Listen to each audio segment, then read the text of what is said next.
છોડી રે છોરા હે ભલે સૂરજ ઉગે કે ના ઉગે તમે જોડે રે જોરા છોડી રે જોરા છોડી રે જોરા આ સામાજિક રાજકીય અને અન્ય દરેક ડિપાર્ટમેન્ટમાંથી આવેલા તમામ વિભાગના આમંત્રિત ડોક્ટરો, એન્જિનિયરો, પદાધિકારીઓ બધાય સમાજ માટે એક સાથે એક મોજમાં જોડે રહેજો.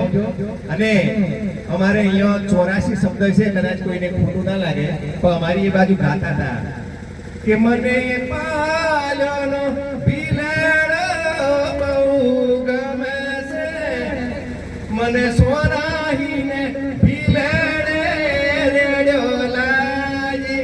આવું અમે ગાતા હતા ગુજરાતીમાં. એટલે આપણે બધા એક જ છીએ, વધારે ના કહેતો. અમને અહીંયા આપણે સાંભળ્યા, અમને આ સમયની મર્યાદાના આધારે સહન કર્યા. સાહેબનો એક અમારે ત્યાં અવડો મારો એક વિડીયો વાયરલ થયેલો અને એ વિડીયાની અંદર એક શિખામણ હતી કે આપણી સમાજના જે છોકરા છોકરીઓ, હું તમને કહું કે અમારા જમાનામાં અમે લગ્ન કર્યા એ વખતે ધોતી પહેરવાની, કેડ બોધવાની, સુહેરો મેલવાનો અને એડીવાળા જોડા પહેરી અને હેડવાનું.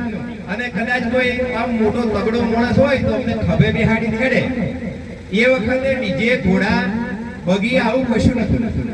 અત્યારે ટેકનોલોજીનો જમાનો આવ્યો. આપણે એવું નથી કહેતા કે ટેકનોલોજી સાથે ના ચાલીએ, પણ અત્યારે હું રેતીના ધંધા સાથે સંકળાયેલો છું, અત્યારે ખેતી અને પશુપાલનના ધંધા સાથે સંકળાયેલો છું. પણ કોઈ આવીને મને એમ કે અરવિંદભાઈ તમારું પેલો ફોન પે કે ગૂગલ પે નંબર બોલો, એટલે કે હું તમને પૈસા ટ્રાન્સફર કરું, પણ મને આવડતું નથી. હવે આજના છોકરાઓને આવડે. કહેવાનો મતલબ કે ટેકનોલોજી અને શિક્ષણના માધ્યમથી આ આપણે અપગ્રેડ થવું પડે.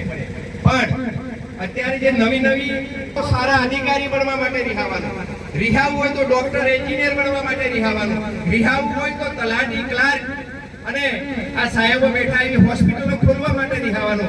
અને જો કદાચ ઓછું પડ્યા હોય ને રિહાવું હોય તો સરપંચ બનવા રિહાવાનું કે ધારાસભ્ય બનવા રિહાવાનું, પણ ડીજે લેવા રિહાવાનું નહીં. એટલે આપ સૌએ પણ ગુજરાતમાં મેં આ શિખામણ આપેલી, એનું તમે રાજસ્થાનમાં પણ ખૂબ મોટી સંખ્યામાં મને વધારેલું. તો હું આશા રાખું કે આપણી સમાજમાં આ ડીજેનું દૂષણ હોય તો ઓછું થાય. ફરી તમારા કાર્યક્રમની અંદર તમારા ભાઈ તરીકે, મોટા વડીલોના તમારા દીકરા તરીકે અને આ એક પરિવાર તરીકે પાછો આવીશ, આવી ખાતરી સાથે આપ સૌને નમન, વંદન, શુભકામનાઓ. આપ સૌ મને સાંભળ્યો. ભારત માતા કી જય, વંદે માતરમ. જય જય ડામોર સમાજ, જય જય ડામોર સમાજ.